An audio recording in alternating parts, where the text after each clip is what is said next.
नमस्कार दोस्तों, I welcome you again on my channel the Pearl Innovations. दोस्तों, आज मैं बात करने वाली हूँ एक बहुत ही आम और बहुत ही स्पेशल टॉपिक के बारे में, जो है interior designing.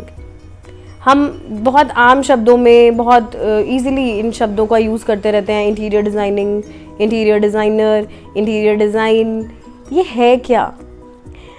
I would like to clear these terms today. देखिए, इंटीरियर डिज़ाइनिंग इज़ अबाउट एक स्पेस को वैल्यू देना, राइट? आपने एक रूम में अपने सोफ़ाज़ रख दिए, टेबल रख दिया, एक बढ़िया सा LCD लगा दिया। उस रूम को वैल्यू नहीं मिली अभी, जब तक उस रूम में पड़े सोफ़े इस तरह से नज़र नहीं आ रहे या इस तरह से नहीं दिख रहे कि उससे आपको LCD क्लियरली दिखे। आपके भले ही जितने भी एक्सपेंसिव आपका LCD हो, जितना भी बड़ा आपका रूम है या जितना भी एक्सपेंसिव आपका सोफ़ा है, जब तक उसका अरेंजमेंट प्रॉपर नहीं होगा, उसको इस्तेमाल करने का, जो उसको यूटिलाइज़ करने का एफिशिएंसी नहीं होएगी, आपका इंटीरियर डिज़ाइन फेल रहेगा। या उसको तो मैं इंटीरियर डिज़ाइन बोलूँगी ही नहीं, वो तो केवल ये है कि आपने एक कमरे में अपना फर्नीचर पटक दिया या रख दिया। When we talk about interior design, it is about the utilization of space vis-a-vis the furniture and fixture, plus the circulation around it. आपने किस तरह से अपने फर्नीचर के पड़े हुए सर्कुलेशन को इस्तेमाल किया है, that is the interior designing. आपको आर्किटेक्चरली अगर समझाऊँ मैं, आर्किटेक्चर क्या है? Architecture is the utilization of space. And जब आप इंटीरियर्स की बात करते हो तो interiors is a part of architecture. Architecture से अलग नहीं है इंटीरियर्स, और इंटीरियर्स से अलग नहीं है आर्किटेक्चर। सो द पीपल, ये स्पेशली उन लोगों को मैं कहना चाहूँगी जिनको लगता है आर्किटेक्चर कुछ और है और इंटीरियर कुछ और है, या आर्किटेक्ट है तो इसको इंटीरियर क्या पता होगा, वो गलत है। एक आर्किटेक्ट जो समझ रखता है इंटीरियर्स को ब्यूटिफाई करने की, इंटीरियर्स को संभाल के डिस्प्ले करने की, वैल्यू करने की, वो आपको और कोई नहीं दे सकता है। Because an architect knows how to utilize the space, how to put the furniture, how to create the circulation space. Architect को मालूम है कि कितने साइज का सोफ़ा ढंग से फिट हो जाएगा, कितने साइज में कितने इंच का ड्रॉर और कितने इंच का ताला और फिर कितने इंच का स्क्रू लगेगा। He knows all that. जब आप इंटीरियर्स की बात करते हो, it doesn't mean that it has got nothing to do with the planning. That's wrong. When you talk about interiors, planning comes in at first. Interiors की जब बात की जाती है तो सबसे पहले प्लान बनता है। प्लान को जब आप विजुअलाइज करते हो तो आपको दीवारें नज़र आती हैं, पूरा कमरा तैयार नज़र आता है जिसमें खिड़की है, दरवाजे हैं एंड बाकी सारे फेनिस्ट्रेशन, बाकी सारे फिक्सचर्स हैं। सो आर्किटेक्चर के साथ साथ चलते हैं इंटीरियर्स। अगर आपने किसी मिस्त्री या बिल्डर या कॉन्ट्रैक्टर से, जिनको आपको लगता है कि आर्किटेक्ट की क्या ज़रूरत है और हम इसी से एक कमरा या घर या एक ऑफिस तैयार कर देते हैं एंड बाद में हम इंटीरियर्स देख लेंगे किसी इंटीरियर डिज़ाइनर से, तो I am telling you dear friend, आप भी ट्रबल में रहेंगे और आपका इंटीरियर डिज़ाइनर आपसे ज़्यादा ट्रबल में रहेगा। बिकॉज आर्किटेक्चरल सलाह तो आपने ली ही नहीं, आर्किटेक्ट की सलाह ली ही नहीं। मिस्त्री को कैसे पता लगेगा कि सर ने कहाँ बैठना है और कहाँ प्रिंटर लगाना है, कहाँ उनको स्विच चाहिए LCD का, कहाँ उनको प्रोजेक्टर का पर्दा चाहिए और कहाँ उनको प्रेजेंटेशन दिखानी है। These are the things that an architect can suggest you very well. And अगर आपको लगता है इंटीरियर्स तो बाद की बात है, उसको बाद में देख लेंगे, पहले चिनाई का काम करा लेते हैं, तो my dear, that is a very wrong conception. I have done numerous of projects जिसमें इस तरह की परेशानियों से हम परेशान होते हैं। पहले वो अपना ढांचा खड़ा करा लेते हैं और बाद में बुलाते हैं, जी अब आर्किटेक्ट्स जी आइए या इंटीरियर डिज़ाइनर जी आइए और हमारे इसको इंटीरियर कर दो। ऐसा नहीं होता है। इंटीरियर को आप ऐसे समझते हैं जैसे बस डेकोरेशन है। No, interiors is an integral part of the architecture. Don't take it casually. Always consult a certified, a qualified architect once you are planning. एक समझदार, एक क्वालिफाइड डिग्री होल्डर आर्किटेक्ट की सलाह लेना, उनसे नक्शा लेना, उनसे बातचीत करना अपने डिज़ाइन के लिए, अपने प्रोजेक्ट के लिए बहुत बहुत ज़रूरी है। मैं फिर से रिक्वेस्ट कर रही हूँ, सिर्फ ये ना समझा जाए कि इंटीरियर्स तो बाद की बात है, पहले ढांचा खड़ा कर लेते हैं या पहले स्ट्रक्चर बना लेते हैं। नो, एक क्वालिफाइड आर्किटेक्ट आपको अच्छे से गाइड कर सकता है। लुक, पेमेंट तो आपको जिसको भी करनी है, बट अगर कुछ पेमेंट करके आप आर्किटेक्ट से अच्छी सलाह ले सकते हो तो आपको लाइफ टाइम के लिए एक फ्रूटफुल ऑब्जेक्ट, एक फ्रूटफुल आशियाना मिल जाएगा, जिसको आप अपने ऑफिस के तौर पे, अपने घर के तौर पे, और किसी भी तरह के बिल्डिंग जिसमें आप काम करते हो, that may be your office और any kind of project of yours. So pay a little more amount so that you can have a good guidance from the architect. And please, not the diploma holders or people who have, who don't have the degree. Please go to somebody who's qualified, जिसके पास COA का degree है, जिसके पास जिसने 5 साल अपनी life में डाले हैं, 5 साल कॉलेज जाके, जिसने बड़ी बड़ी शीटों पे काम किया है, जिसने दिन रात मेहनत करके सबमिशंस किए हैं, वो ही जानता है आर्किटेक्चर है क्या. तो always hire a qualified architect. So I was talking about interiors. Interiors है क्या? जब आपकी चिनाई हो रही है, जब आपकी दीवारें खड़ी हो रही हैं, अगर आपने स्विच बोर्ड उधर नहीं दिया जहाँ होना चाहिए था, तो इंटीरियर डिज़ाइनर के लिए तो समस्या हो गई ना. बाद में झिरियाँ काटना, दीवारें तोड़ के पाइप्स डाल के उसके अंदर स्विच बोर्ड फिट करना. This is obviously a trouble for everybody. बिजली वाला परेशान, चिनाई वाला परेशान, ऑनर परेशान, और इंटीरियर डिज़ाइनर की भी सिरदर्दी. So why not to start from the scratch itself?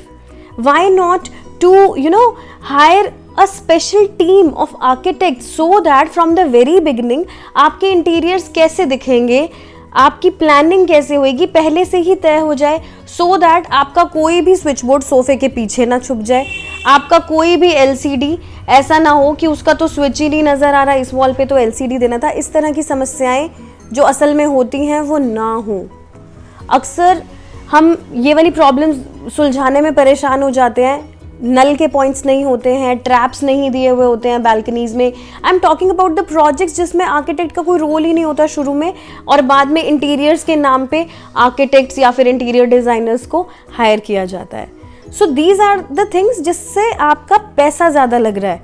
Your investment is X की बजाय X प्लस न जाने कितनी हो जाती है, may be 1.5 times of your total cost. So be aware of all these things. Interiors, as I said, is an integral and an important part of your planning. Start or keep it in your hand from the beginning itself. Yes, when you talk about the color scheme, or when you talk about the texture thing, when you talk about the particular furniture, not that आपका size and all that, वो सब पहले से ही तय हो जाता है. आपको फर्नीचर रखना कौन सा है या बेड कौन सा रखना है वो बाद की बात होती है. बट ये तय रहता है कि मुझे अपने इस जगह पे डबल बेड का साइड टेबल के साथ ये वाला बेड रखना है. But this is something which is pre decided that मेरा जो बेड है वो इधर वाली दीवार से 4 फुट हटके और दूसरी वाली दीवार से 2 फुट हटके लगेगा. Next comes the choice. May be वो कारपेंटर बनाएगा या हम लोग उसको बना बनाया खरीदेंगे. That may be a choice जो हम बाद में कर सकते हैं. बट येस, प्लानिंग में sizes and all that stuff पहले ही तय हो जाना चाहिए. God lies in the details. Mies van der Rohe used to use these words and I appreciate his words. This is true. Why has he said that? Because God is, the best, the most purest thing, और I think मतलब जिसका कोई मुकाबला ही नहीं है, which is the purest form, which is on the top. So जिसका कोई मुकाबला ही नहीं है वो गॉड है. तो जब आप डिटेल्स में काम करते हो, जब आप एफिशिएंसी से काम करते हो, तो you are comparing that particular detail with the God. The God is there because it's clear, it's completely true. उसमें कोई मिसकंसेप्शन नहीं है, उसमें कोई गलती, उसमें कोई एरर नहीं है. That is why God lies in the details. So when you work in details, that is not something a builder or a contractor can do. For that an architect has to be there so that your particular project can be worked out with complete efficiency and with complete soul. The interior design, as I'm talking as a profession, in academics, it comes in the 4th year of B Arc.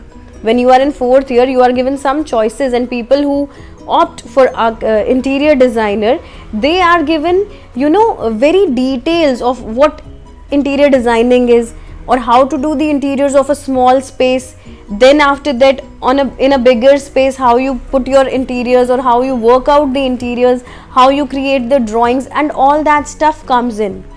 Students are also taken to sites. They are actually, given actual projects, actual spaces to be designed, interiorly, जिसको interior design करना होता है.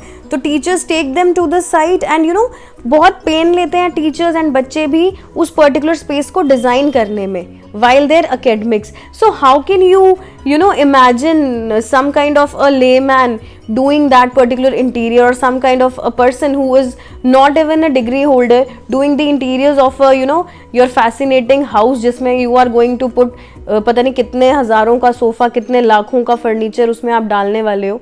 तो how can you imagine a layman doing that? So it's your choice. I'm just helping out to the details, the truth about the diploma holders or the degree holders and the authorized architects and the people who say that I am an architect, and maybe he has the certificate or no. You are not sure whether he has the certificate, or he has the license, or he has a stamp. So be very careful about this particular thing. When we talk about interior design, it's very important that you follow the drawings, you follow the proper scheme, you follow the proper measurements things, so that not even a single inch of your house or your project is, wasted. Losing space means losing architectural skill. So it's very important that you efficiently use each of your floor area, each of your carpet area very efficiently, whether it's the inside of your house, outside of your house, the facade of your house, or any of these spaces. I can quote some examples of very common mistakes that people do because they don't hire architects, because they find कि यार 5-6 लाख रुपए या 7-8 लाख रुपए वहाँ क्या खर्च करने. Yeah, there are many architects who are working for 1 lakh or 2 lakh rupees, and they work so nicely, but people don't want to spend. Then what comes, ultimately what comes up is a cartoonish thing. I have seen many projects, cantilever जहाँ possible है, people put भारी भारी columns, जहाँ पर आपकी slab इतना load carry कर सकती है. पीपल पता नहीं क्यों दे गिव सो मेनी भारी भरकम बीम्स और इतने मोटे मोटे इंच का सरिया, and they put columns in between, and view इतना बुरा लगता है when you are looking at somebody, बीच में कॉलम आ रहा है. Even in restaurants, even in the reception lobbies, I have seen people have columns in between. It looks so weird. So why don't you guys take guidance from the architect? Talk to some special person, an architect who has the knowledge, of course, who has the knowledge of structures. He can very nicely give you ideas that what can be done with the slab, so that आपका column बीच में ना आए. Column is something that kills everything. Columns within a building kills the joy of your view. If it is something which is not mandatory, or it can be cured, or it can be subtracted by keeping your slab a little thicker or a little heavier, why not to skip that column? A column is स्तंभ बहुत ही ज़रूरी है किसी building के लिए. But जब आपका वो व्यू ब्रेक कर रहा है आपके पर्टिकुलर विजन में, it's coming like a barricade, तो it ruins the beauty, it ruins the efficiency of that particular view in that particular reception of yours, or hall of yours, or whatever space is that. So apart from this, I can quote many examples, because I feel so annoyed and I feel so worried that अगर ऐसे ही चलता रहा तो when you spend so much, then why not a little more, so that you can be guided well, and जो भी आपका investment है वो ट्रू इन्वेस्टमेंट रहे, and you get good results. I have seen many projects, घुसो और कहीं पे भी जाओ और स्विच बोर्ड पता ही नहीं लगता कहाँ है, एंड कहाँ होता है स्विच बोर्ड, दरवाजे के पीछे. So this is something which is you know, these are the things जो आर्किटेक्ट बहुत ही अच्छे से फील करके बड़ा उसको ढंग से लोकेट करता है. But a contractor and a builder, they can not do this. May be बहुत ज़्यादा सालों की प्रैक्टिस के बाद उनको ये चीज़ लगे, बट उतने में तो न जाने कितने क्लाइंट्स और कितने ऑनर्स ने अपने घरों में स्विच बोर्ड ढूंढ ढूंढ के परेशानी मोल ले ली ना. So these are the things that I feel very worried about. Look, an architect has got the holistic knowledge, जिसमें आपका प्लानिंग है, स्ट्रक्चर है, वास्तु है, इंटीरियर्स है, लैंडस्केप है, और भी बहुत सारे एस्पेक्ट्स कवर हो जाते हैं. I have seen people who don't hire architects, then they are in trouble with vastu as well. सीढ़ी का डायरेक्शन गड़बड़ हो गया, number of steps, number of risers गड़बड़ हो गए, और बाद में क्या महसूस करते हैं कि जो हमारा सीढ़ी का जो राइजर है वो इतना ऊंचा है कि एक बारी में ही थकान हो गई, और इस सीढ़ी को तो न जाने दिन में 10 से 12 बार चढ़ना उतरना होता है. अपार्ट फ्रॉम दिस, फिर वास्तु के एरर्स लगने लग जाते हैं, वास्तु के एरर्स नज़र आने लग जाते हैं. कोई वहम डाल देता है कि सीढ़ी को इतना क्यों बनाया, इस तरह से क्यों नहीं घुमाया, इतने स्टेप्स क्यों नहीं दिए. So these are the things you know जो बाद में ट्रबल क्रिएट करती हैं, प्रैक्टिकली भी, फंक्शनैलिटी वाइज भी और स्पिरिचुअली भी. Look, vastu has of course it has a good effect and also a negative effect on the person, on the house, on the people's mind, on their health and wellness of, you know, in all the prosperity aspects as well.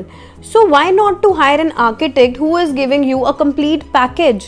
If he is charging money, so you have a good amount of money to be paid to him, because you are creating a big structure. You will be putting some kinds of chandeliers, maybe lakhs of rupees, some many crores of yours will be spent in that. Why not a portion of it to be given to an architect who is giving you a complete package of everything, completing and caring for all the aspects. So when you are putting crores of your rupees in your project, why not to pay a portion of it to an architect who is giving you a holistic guidance and will cover many aspects which will be good for you today, tomorrow and forever till the building sustains. So I again request that always prefer to hire a qualified and a certified architect, so that your money is not getting wasted. Each of your aspect, each of the portion of the building is thoughtfully and nicely designed. I think the content of my video is clear and is understood to everybody, and I hope you will like it. So keep watching The Pearl Innovations, keep liking, sharing and subscribing. Thank you.